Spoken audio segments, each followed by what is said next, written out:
श्री इमरान प्रतापगढ़ी जी 15 minute. धन्यवाद सभापति महोदय।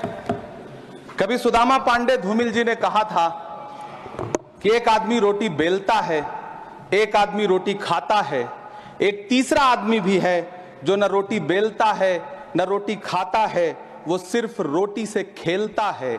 वो तीसरा आदमी कौन है? मेरे देश की संसद मौन है।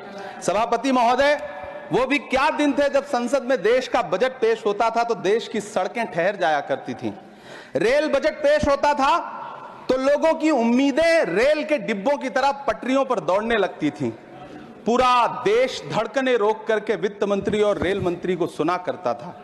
अफसोस, अब बजट पेश हो जाता है, मीडिया चैनल सरकार का महिमा मंडन करते हैं और बेचारी जनता बजट के आंकड़ों के शब्द जाल में उलझी हुई महीनों बाद समझ पाती है कि उसका तो फिर से कट गया। सभापति महोदय, पिछले 2 साल अमृतकालीन बजट पेश किए गए और इस बार एक नई शब्दावली गढ़ी गई है, तुष्टीकरण बनाम संतुष्टीकरण का बजट। सभापति महोदय, सुनने में कितना अलंकारिक लगता है ये शब्द। सोच रहा हूं देश की वित्त मंत्री और प्रधानमंत्री जी से पूछूं कि आखिर किसकी संतुष्टि? जिस बजट में मनरेगा के लिए 1 रुपए की बढ़ोतरी ना हो, वही पुराना 86,000 करोड़, जबकि पहले ही 9,754 करोड़ का घाटा हो, जिस मनरेगा से करोड़ों मजदूरों के घर में चूल्हा जलता हो, उस मनरेगा में काम करने वाले गरीब मजदूरों के लिए अगर आपके खजाने से 1 रुपया भी इजाफी नहीं निकल सका तो भला कौन संतुष्ट हुआ साहब? इस देश का गरीब मजदूर या आपके उद्योगपति दोस्त? वो जो महाराष्ट्र में लोकसभा और विधानसभा के बीच में 40 लाख मतदाता बढ़ाए गए थे, अरे उन्हीं के लिए मनरेगा का थोड़ा सा बजट बढ़ा देते। क्या उसमें मनरेगा का एक भी मजदूर नहीं था 40 लाख लोगों में? सारे के सारे 12 लाख की छूट वाले से आगे के लोग थे। सभापति महोदय, कल जब वित्त मंत्री जी देश की संसद में भाषण दे रही थी तो वहां मुंबई में कोई गरीब इंसान जब अपनी जेब टटोल करके अपनी मोटरसाइकिल में 1 लीटर पेट्रोल भरवा रहा था तो उस पेट्रोल की कीमत थी 103 रुपया प्रति लीटर। आखिर इतना महंगा पेट्रोल डीजल खरीद के कौन संतुष्ट हो रहा है? इस देश के गरीब लोग या फिर सरकार के चहेते धन्ना सेठ? सभापति महोदय, वित्त मंत्री जी इस बजट को मध्यम वर्ग को संतुष्ट करने वाला बजट बता रही हैं। अरे मैडम, हम आप यहां पर बैठे रहते हैं और वहां बाहर इसी दिल्ली में 1 लीटर दूध, चाहे वो अमूल का हो या फिर मदर डेयरी का हो, उसकी कीमत 73 रुपए लीटर है। इतना महंगा बेच करके कौन संतुष्ट हो रहा है? गरीब जनता या आपके धन्ना सेठ दोस्त? सभापति महोदय, इस सरकार का बाजार और महंगाई पर कोई नियंत्रण नहीं रह गया है। चाहे देश में लहसुन 400 रुपए किलो बिक जाए, टमाटर 100 रुपए किलो बिक जाए, प्याज का दाम सुनकर आंखों में आंसू आ जाए, लेकिन वित्त मंत्री महोदया बजट में महंगाई का मां भी नहीं बोलती हैं। बच्चों की किताब और पेंसिल तक पर टैक्स लगाने वाले सरकार से मैं पूछना चाहता हूं कि आप मध्यम वर्ग का हितैषी बताते हैं खुद को, तो शर्म नहीं आती है? खुद को धार्मिक कहने वाली सरकार भगवान श्री कृष्ण के प्रिय खाद्य पदार्थों दही और मक्खन तक पर जीएसटी लगाती है और बात करती है मध्यम वर्ग की हिमायती होने की। जिंदा रहते हुए जनता से हर चीज पर टैक्स वसूलने वाली यह सरकार कम से कम मरने पर तो लोगों को बख्श देती, लेकिन नहीं, वहां भी लूटना है। अंतिम संस्कार के सामान, अगरबत्ती, धूप बत्ती, केवड़ा जल, चंदन पाउडर, जौ, बताशा, काला तिल, पंचरत्न, कपूर और कफन तक पर टैक्स लेने वाली यह सरकार किस मुंह से खुद को मध्यम वर्ग का हितैषी बताती है? कौन सी संतुष्टि? किसकी संतुष्टि? कदम कदम पर टैक्स देकर लुटने वाली जनता की या फिर जनता से टैक्स वसूल करके धन्ना सेठों का खजाना भरने वाली सरकार की? किसकी संतुष्टि? सभापति महोदय, 18 अगस्त 2015 आरा का बिहार का ऐतिहासिक मैदान, सजा हुआ मंच, हजारों की भीड़ और सामने खड़े हुए देश के प्रधानमंत्री का भाषण। बिहार के भाइयों बहनों, आज मैं बिहार के लिए पैकेज की घोषणा कर रहा हूं। 50,000 करोड़ कर दूं कि ज्यादा कर दूं? अखिलेश भाई, 60,000 करोड़ कर दूं कि ज्यादा कर दूं? 70,000 करोड़ कर दूं कि ज्यादा कर दूं? 80,000 करोड़ कर दूं कि ज्यादा कर दूं? चलो, मैं बिहार को 1.25 लाख करोड़ का पैकेज दे रहा हूं। 10 साल हो गए सभापति महोदय, वही ढाक के 3 पात, बिहार आज भी विकास की बाट जोह रहा है। भाषण आज भी प्रधानमंत्री जी के यूट्यूब चैनल पर सुना जा सकता है। जो झूठ बोल के करता है मुतमईन सबको, वो झूठ बोल के खुद मुतमईन नहीं होता। सभापति महोदय, ये तो राहुल जी का असर है। कौन सा शब्द सर, कौन सा शब्द? झूठ।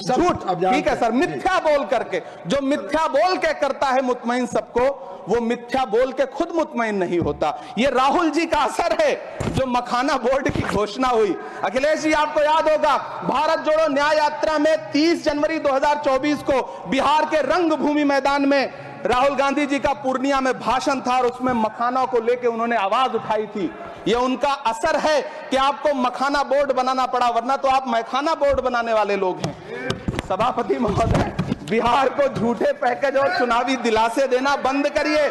आज भी जब कोसी में बाढ़ आती है तो पूरा सीमांचल बर्बाद हो जाता है। मैंने उस तबाही को अपनी आंखों से देखा है। 2016-17 की बाढ़ में अपने इन्हीं हाथों से राहत सामग्री बांटी है मैंने। अगर सच में बिहार के लिए कुछ करना चाहते हैं तो बिहार को बाढ़ से बचाने का प्रबंध करिए। पूर्णिया एयरपोर्ट 10 साल से बाट जो रहा है। घोषणा 2014 में हुई, बन के आज तक तैयार नहीं हुआ। अलीगढ़ मुस्लिम विश्वविद्यालय का किशनगंज सेंटर बजट के अभाव में दम तोड़ता जा रहा है। मैंने पिछले बजट सत्र में भी आवाज उठाई थी। आज फिर वित्त मंत्री जी से अनुरोध करना चाहता हूं, दामन फैला करके, कि अलीगढ़ मुस्लिम विश्वविद्यालय का किशनगंज सेंटर बन जाने दीजिए।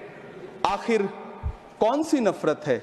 यह मुल्क हमारा भी है। इस मुल्क की मिट्टी में हमारा भी खून पसीना शामिल है। हमसे इतनी भी क्या नफरत? रिश्तों की ये नाजुक डोरें तोड़ी थोड़ी जाती हैं। अपनी आंखें दुखती हो तो फोड़ी थोड़ी जाती हैं। सभापति महोदय, अल्पसंख्यक मंत्रालय का बजट काटकर मौलाना आजाद नेशनल फेलोशिप बंद कर देना, प्री मैट्रिक स्कॉलरशिप बंद कर देना, नई मंजिल योजना बंद करना, धरोहर योजना बंद करना। 2024-25 के बजट में माइनॉरिटी मिनिस्ट्री के लिए 3183 करोड़ रुपए की घोषणा हुई, लेकिन देश को हैरत होगी कि बाद में समीक्षा करके लगभग आधा कर दिया गया, 1868 करोड़ रुपए। मुझे सरकार से पूछना है कि कौन संतुष्ट हुआ? इस देश का अल्पसंख्यक संतुष्ट हुआ या आप संतुष्ट हुए? किसका संतुष्टिकरण? सभापति महोदय, मैं प्रधानमंत्री जी से कहना चाहता हूं कि आप ही ने 1 मार्च 2018 को किंग अब्दुल्ला को, जॉर्डन के किंग अब्दुल्ला को मेहमान बना करके इसी दिल्ली में एक कॉन्फ्रेंस में कहा था कि मैं मुसलमानों के एक हाथ में कंप्यूटर और दूसरे हाथ में कुरान देना चाहता हूं। कंप्यूटर देने की बात तो छोड़िए, पढ़ाई के लिए जो स्कॉलरशिप मिल रही थी उसको भी छीन लिया आपने। किसको संतुष्ट करने के लिए? हम समझते हैं इस साजिश को। आप माइनॉरिटी मिनिस्ट्री का बजट काटते काटते एक दिन मिनिस्ट्री को ही बंद कर देना चाहते हैं। वो जहर देता तो सबकी नजर में आ जाता, सो ये किया कि हमें वक्त पर दवाएं न दी। सभापति महोदय, मैं तो वित्त मंत्री जी से पूछना चाहता हूं आपके माध्यम से कि शायद आपको पता ही नहीं है कि गृहस्थी चलाने वाली एक गृहिणी की मुश्किलें क्या क्या होती हैं। आपने कभी सोचा भी नहीं होगा कि जब वो किचन में सब्जी बनाने के लिए कढ़ाई में तेल डालती है तो उसके साथ उसके आंसू भी गिरते हैं। सभापति महोदय, शायद उन्हें पता भी ना हो कि एक छोटी सी गाड़ी और एक छोटे से फ्लैट का EMI भरने के बाद इस देश का एक गरीब इंसान जब अपने बच्चों की फीस भरने के बारे में सोचता है तो उसे कितनी खुशियों का गला घोंटना पड़ता है। शायद उनको पता भी नहीं है कि फसल बेच करके बिटिया की शादी का सपना सजाने वाला किसान जब अपनी फसल बर्बाद देखता है तो कितनी रातें सो भी नहीं पाता है। सभापति महोदय, शायद वो कभी इस पीड़ा को समझ ही नहीं पाएंगी कि परिवार के किसी एक सदस्य को कैंसर जैसी बीमारी हो जाए तो घर और जमीनें गिरवी रख उठती हैं लेकिन इलाज नहीं हो पाता। सभापति महोदय, इसी देश की संसद में कभी स्वर्गीय सुषमा स्वराज जी ने कहा था कि जब देश की करेंसी गिरती है तब देश की प्रतिष्ठा गिरती है।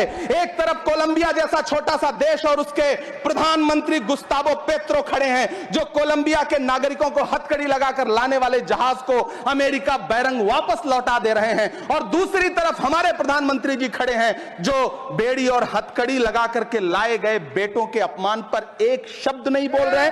सभापति महोदय, मैं इतिहास के पन्ने पलट रहा हूं, मुझे 2 किरदार याद आ रहे हैं। एक तरफ निक्सन के 7वें बेड़े की धमकियों के सामने लोहे की तरह अडिग इंदिरा गांधी खड़ी हैं, तो दूसरी तरफ खुद ही नमस्ते ट्रंप का नारा लगाते हुए प्रधानमंत्री जी खड़े हैं। मेरे कानों में सुषमा स्वराज जी की आवाज गूंज रही है। बहुत कम बोलने वाले डॉक्टर मनमोहन सिंह ने बहुत ज्यादा बोलने वाले प्रधानमंत्री जी को जब देश की बागडोर सौंपी थी तो $1.58 का था, आज 85 से 87 के बीच में झूल रहा है। इन दिनों रुपए की अहमियत गिरती है तो न तो देश की प्रतिष्ठा गिरती है ना प्रधानमंत्री की गरिमा। जिस देश में 80 करोड़ लोगों को 5 किलो राशन के लिए कतारों में लगना पड़ता हो, उस देश में यह सरकार 12 लाख तक के टैक्स न लेने के लिए अपनी पीठ थपथपा रही है। हुकूमत इस कदर आवाम पर एहसान करती है, ये आंखें छीनती है और चश्मे दान करती है। सभापति महोदय, महाराष्ट्र का भिवंडी हो, मालेगांव हो, इचलकरंजी हो, यूपी का बनारस हो, मुआयमा हो, मुबारकपुर हो, रांची का छोटा नागपुर हो, बिहार का भागलपुर हो, हर जगह बुनकरों की उम्मीदें तोड़ रही हैं, लेकिन इस सरकार के पास उनके लिए कुछ भी नहीं है। मुरादाबाद का पीतल उद्योग, कानपुर का चमड़ा उद्योग, सहारनपुर का लकड़ी उद्योग, फिरोजाबाद का चूड़ी उद्योग, अलीगढ़ का ताला उद्योग, सब सरकारी प्लानिंग से तबाह हो रहे हैं। इन तमाम के बीच सरकारी सपोर्ट से बस एक उद्योग फल फूल रहा है, नोएडा का नफरत उद्योग। सभापति महोदय, जिस देश में 40 से 45% मेडिकल फैकल्टी की सीट खाली हो, वहां बजट में 75,000 नए मेडिकल सीट्स का ऐलान हो रहा है। सरकार बहादुर, कम से कम इस देश के पढ़े लिखे युवाओं को तो मूर्ख समझना बंद करिए। वो अब तिजारती पहलू निकाल लेता है। पहले 7500 मेडिकल सीट्स बाद में बनाइएगा, पहले जो एम्स में 2161 पद खाली पड़े हैं उनको तो भर दीजिए। वो अब तिजारती पहलू निकाल लेता है। मैं कुछ कहूं तो तराजू निकाल लेता है। मैं इसलिए भी तेरे फन की कद्र करता हूं तो झूठ बोल के आंसू निकाल लेता है। सभापति महोदय, फिर झूठ आया है, मैं उसे मिथ्या कर दे रहा हूं। शायरी में बार बार आ जाता है, क्या करूं महोदय। काश ये बजट, सभापति महोदय, वो एक शब्द मैं मिथ्या कर दे रहा हूं सर, वो एक शब्द को हटा दीजिए। ध्यान रखें, ऐसे जो भी शब्द होंगे आपके वहां। सभापति महोदय, काश ये बजट बीपीएससी के पेपर लीक की शिकायत करने वाले नौजवानों पर बरसती हुई पुलिस के लाठियों पे, जख्मों पर मरहम लगा पाता। सभापति महोदय, पिछले 80 दिन से 70 साल का एक बुजुर्ग एमएसपी की लीगल गारंटी मांगता हुआ आमरण अनशन पे बैठा हुआ है। काश ये बजट किसान नेता जगजीत डल्लेवाल की टूटती हुई सांसों की पीड़ा सुन पाता। काश ये बजट प्रतियोगी परीक्षाओं की तैयारी के लिए दिल्ली, कोटा, पटना, अहमदाबाद जैसे शहरों में, इलाहाबाद जैसे शहरों में किताबों के साथ गल रहे युवाओं के सपनों को जिंदगी दे पाता। काश ये बजट वंदे भारत के सुनहरे विजुअल के बजाय देश की गरीब जनता को कुछ और पैसेंजर ट्रेनें दे पाता। काश ये बजट सीनियर सिटीजन को ट्रेन टिकटों में मिलने वाली रियायतें वापस लौटा पाता, जिनको सरकार ने कोविड के नाम पे छीन लिया था। काश ये बजट किसानों की राह में कीले नहीं बल्कि कालीन बिछाने वाला बन पाता। काश ये बजट सरकारी मालिकों को यह समझा पाता कि नेहरू को कोसने से अर्थव्यवस्था नहीं सुधरेगी, उसके लिए डॉक्टर मनमोहन सिंह साहब की अर्थ नीति अपनानी पड़ेगी। पिछले 11 साल से नेहरू जी को कोस रहे हैं, आखिर कब तक कोसिएगा? थोड़ा पंडित नेहरू जी के बारे में पढ़िए, तब पता चले कि पंडित नेहरू की शख्सियत का नाम है। दुनिया का पहला ऐसा राजनेता जिसने अपनी जिंदगी की आजादी के लिए, देश की आजादी के लिए 3259 दिन अंग्रेजों की जेल में बिताए। पंडित नेहरू एक ऐसे महान शख्स जिनके पिता पंडित मोतीलाल नेहरू, जिनकी बहन विजय लक्ष्मी पंडित, जिनके बहनोई पंडित रंजीत सीताराम, जिनकी बेटी इंदिरा गांधी, जिनके दामाद फिरोज गांधी, सब ने अंग्रेजों से लड़ते हुए स्वतंत्रता आंदोलन में जेल काटी। आप किस मुंह से उनकी लकीर छोटी करने की बात करते हैं? नहीं कर पाइएगा, 7 जन्मों में नहीं कर पाइएगा, क्योंकि जिस्म की मौत कोई मौत नहीं होती है। जिस्म मिट जाने से इंसान नहीं मर जाते, धड़कने रुकने से अरमान नहीं मर जाते, सांसें थम जाने से ऐलान नहीं मर जाते। जिस्म की मौत कोई मौत नहीं होती है। सभापति महोदय, मैं आपके सामने खड़ा होकर के एक बहुत छोटी सी कहानी सुनाना चाहता हूं कि महान बादशाह सिकंदर ने जब यूनान फतेह किया तो जीत का जश्न मनाने के लिए शहर की सड़कों पर निकला, तो उसने देखा कि पूरा शहर तो जश्न मना रहा है, एक फकीर सड़क के किनारे चादर तान के सो रहा है। सिकंदर को गुस्सा आया, घोड़े से उतरा, उस फकीर के पास गया और उसे सोता देख करके उसे जोर की एक लात मारी और लात मार के कहा कि क्यों रे फकीर, मैंने यूनान फतेह कर लिया, लोग जश्न मना रहे हैं और तू सो रहा है।